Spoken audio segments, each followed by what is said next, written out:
चलिए आज हम लोग सीखेंगे घनमूल निकालना है। घनमूल हम लोग शॉर्टकट तरीके से कैसे निकालेंगे। देखिए, जब हम लोग घनमूल को गुणनखंड विधि से निकालते हैं तो हम लोगों को बहुत समय लगता है। इसलिए आज हम एक ऐसा ट्रिक लेके आए हैं जिससे आप लोग किसी भी घनमूल को शॉर्ट तरीके से बहुत कम समय में सॉल्व कर लेंगे, कितना भी बड़ा घनमूल हो। लेकिन इसके लिए कुछ चीज़ें आपको याद करनी होगी। जैसे देखिए, यहाँ पर हमने लिखा है कि किसी संख्या का घन करने पर उसका जो मान आता है उसके इकाई के अंत में कौन सा अंक आता है, ये पहले आपको याद करना होगा। इस तरीके से अब लगभग 15 संख्याओं का, लगभग 1 से लेके 15 तक की संख्याओं का अगर आप घन याद कर लेंगे तो आप लगभग जो आपकी परीक्षाओं में घनमूल निकालने के लिए कहता है उसमें आपको पर्याप्त हो जाएगा, इतने में आप कर लेंगे। जैसे देखिए, यहाँ मैंने लिखा है 1 का घन 1 होता है, यानी 1 अगर कोई संख्या है जिसके अंत में इकाई का अंक 1 है, उसका घन करेंगे, उसके घन में भी उसका इकाई का अंक 1 आ गया। और हम लोग जानते हैं जब हम किसी संख्या का घन करते हैं तो जो संख्या आती है उसके घनमूल करने पर वही संख्या प्राप्त होती है जिसका हम घन किए। जैसे यहाँ पर कोई संख्या है जिसका इकाई का अंक 1 है, हमने घन किया, उसके घन के जो मान आया उसमें भी इकाई का अंक 1 आया।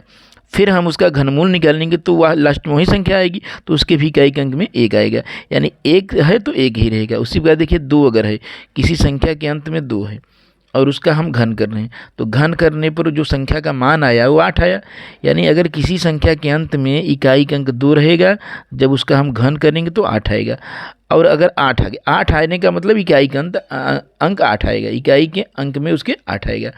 और जब हम उसका घनमूल लेंगे तो उसके इकाई के अंक में 2 आ जाएगा, यानी संख्या में 2 रहेगा इकाई का अंक, तो जब उसका घन करेंगे तो जो उसका मान आएगा उसके इकाई के अंक में 8 आएगा। और जो संख्या हमें रहेगी उसका घनमूल निकालना होगा, अगर उस संख्या के अंत में 8 रहेगा तो उसके घनमूल में इकाई का अंक 2 आ जाएगा।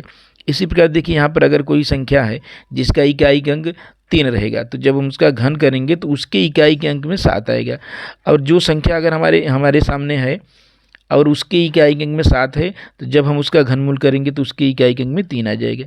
यानी संख्या अगर हमारी कोई है जिसके इकाई के अंक में 7 है, अगर हम घनमूल निकालेंगे तो 3 आ जाएगा।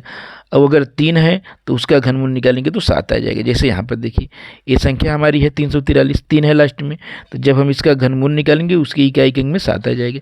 यानी जब 3 रहेगा तो 7, 7 रहेगा तो 3, ये एक दूसरे के विपरीत हो जाएगा। 1 रहेगा तो 1 रहेगा, इसमें कोई अंतर नहीं है। और देखिए यहाँ पर 4 रहेगा तो 4 चौके 16, चौका 64, यानी किसी संख्या के अंत में अगर 4 है इकाई के अंक और उसका घन करेंगे तो उसके भी इकाई के अंक में 4 आएगा। अब हम जानते हैं जब किसी संख्या का हम घन करते हैं जो मान आता है, अगर हम घनमूल निकालते हैं तो फिर वही संख्या प्राप्त हो जाती है। यानी अगर किसी संख्या के अंत में 4 है तो जब घनमूल निकालेंगे तो उसके भी इकाई के अंत में 4 आएगा। इसी प्रकार देखिए, अगर 5 है तो भी 5 रहेगा, यानी लास्ट में अगर 5 रहेगा तो घनमूल निकालेंगे तो वो भी इकाई के अंक में 5 आएगा। 6 रहेगा तब भी वही रहेगा। बस आपको देखना क्या है कि यहाँ 2 है तो 8 बदल रहा है, 3 है तो 7 आ रहा है, अगर 2 है तो 8 है। देखिए अगर यहाँ 8 रहेगा, अगर संख्या 8 है, इसका घन करें तो 2 हो जाएगा। यानी अगर किसी संख्या के इकाई के अंक 2 है तो जब इसका हम घनमूल निकालेंगे, इसका घनमूल निकालेंगे, उस समय जो इकाई का अंक आ जाएगा वो 8 आ जाएगा।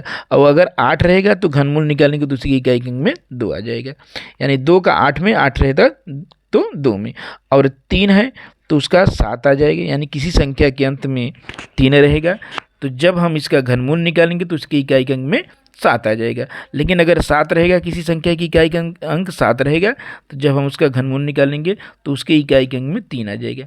यानी 2 का 8 में, 8 का 2 में, 3 का 7 में, 7 का 3 में। बस यहीं आपको परिवर्तन याद रखना होगा, नहीं तो 1 का तो 1 ही रहेगा। देखिए यहाँ पर 1 है तो 1 ही रहेगा, फिर 4 का 4 ही रहेगा। यानी किसी संख्या के अंत में 4 है तो उसका घनमूल निकालेंगे, उसके भी इकाई के अंक में 4 ही रहेगा।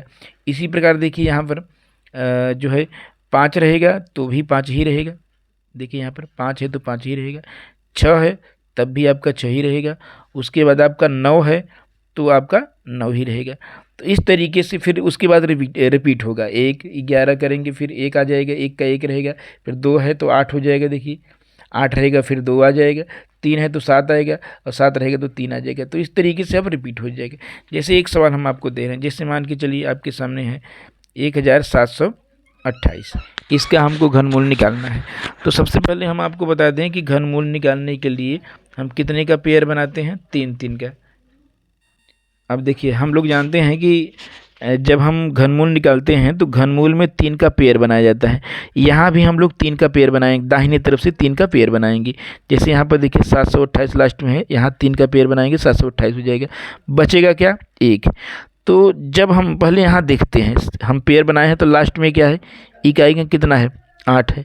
अब हम जानते हैं कि अगर किसी संख्या के अंत में इकाई अंक 8 रहेगा तो जब हम इसका घनमूल लेंगे तो उसके इकाई अंक में क्या आ जाएगा? 2। तो यानी यहाँ पर इसका घनमूल निकाल रहे हैं तो 8 है, तो इसका इकाई अंक तो हमको मालूम हो गया 2 हो जाएगा। अब हमारे पास बची संख्या क्या है? 1 है। अब हम देखेंगे जो हम याद किए हैं 1 से लेके जो 15 तक हमने बताया अभी कि उन घन को याद कर लीजिए। अब हम देखेंगे ऐसी कौन सी संख्या है जिसका घन करने पर इसके या तो बराबर है या तो इससे कम आए। जो 1 बचा है, या तो एक संख्या लेंगे जिसका घन करने पर या तो 1 आए या तो उससे कम आए। तो यहाँ हम देख रहे हैं 1 का करने पर 1 आ रहा है, तो यहाँ लिख देंगे 1। तो हमारा कितना आ गया? 1 और 2 यानी 12। तो यही हमारा घनमूल हो जाएगा, 1728 का 12 आ जाएगा। इसी प्रकार देखिए, अगर आपके सामने एक सवाल हम दे रहे हैं 5834, अगर 5834 का घनमूल लेना है तो हम क्या करेंगे? सबसे पहले हम 3 का पेयर यहाँ देखिए बनाएंगे। सबसे पहले यहाँ 3 का पेयर बनाया जाएगा। अब हम क्या करेंगे? यहाँ 3 का पेयर बनाने के बाद हम क्या करेंगे? लास्ट में 4 है, तो अभी हमने बताया कि अगर किसी संख्या के अंत में 4 रहेगा तो जब हम उसका घनमूल लेंगे तो उसके भी इकाई अंक में 4 ही रहेगा, यानी यहाँ पर हमारा इकाई अंक बन जाएगा। अब हमको देखना है बची संख्या क्या है? 5। अब कोई एक ऐसी संख्या लेंगे जिसका हम अगर घन करते हैं तो इससे ज़्यादा ना हो। तो यहाँ पर देख लीजिए, यहाँ पर अगर 1 का घन कर रहे हैं, 2 का घन करेंगे 8, 2 का बढ़ जाएगा, यानी यहाँ भी हम 1 ही लिखना पड़ेगा हमें। तो यहाँ भी आप 1 लिख दीजिए। तो हमारा कितना हो जाएगा? यहाँ पर देखिए 1 और 4 यानी 14 हो जाएगा, यानी 14। तो इसका हमारा जो घनमूल हो जाएगा 14 आ जाएगा। इसी प्रकार देखिए अगला क्या है? अगला सवाल हम आपके सामने एक सवाल दे रहे हैं 17 56 16, 17 56 16, यानी इसको हम पढ़ सकते हैं कि 1,75,616। अब इसका हमको निकालना है, तो इसके लिए क्या करेंगे? यहाँ भी देखिए हम 3 पर पेयर बनाएंगे, लास्ट में 6 है तो इकाई अंक 6 है तो 6 हो जाएगा, क्योंकि हमने बताया भी आपको ना कि अगर इकाई अंक आपका 6 रहेगा तो 6 ही रहेगा। तो यहाँ भी देखिए 6 है तो 6 हो जाएगा। अब बचा क्या है? 175। अब हम एक ऐसी संख्या लेंगे जिसका घन करने पर उसका मान जो है 175 से ज़्यादा नहीं होना चाहिए, उससे कम ही होना चाहिए या उसके बराबर होना चाहिए। तो अब हम देखेंगे ऐसी कौन सी संख्या है जिसका घन करने पे 175 से लगभग बराबर है या कम हो रहा है। तो यहाँ देखिए, जैसे 4 का घन किया हमने 4 का घन किया 64 है, 5 का घन 125, 6 का घन 216, तो 6 का घन करने पे ज़्यादा हो जाएगा, तो 5 का घन करने पे कम रहेगा, तो यहाँ हम 5 लिख देंगे। तो अब देखिए, जब 5 लिख देंगे यहाँ पर नीचे तो हमारा कितना हो जाएगा? 56 हो जाएगा, यानी इसका जो घनमूल आएगा वो 56 आ जाएगा। इसी प्रकार देखिए अगला प्रश्न है 42,875, 42,875। देखिए यहाँ पर क्या है? 3 पर पेयर बनाएंगे, यहाँ भी हम देखेंगे 5 है तो 5 का 5 ही रहेगा। अब यहाँ पर 42 है। अब हम देखेंगे ऐसी कौन सी संख्या है जिसका घन करने पर वह 42 के समीप रहे या 42 से कम रहे, लेकिन उससे ज़्यादा नहीं होनी चाहिए। अगर हम बात करें 3 का घन करें तो देखिए 3 त्रिक का 9 त्रिक 27 हो जाएगा, लेकिन 4 का घन करेंगे तो 64 हो जाएगा, बढ़ जाएगा कि नहीं 42 से। तो इसलिए यहाँ पर कितना आ जाएगा? 3 आ जाएगा। तो 3 5 यानी 35 हो जाएगा।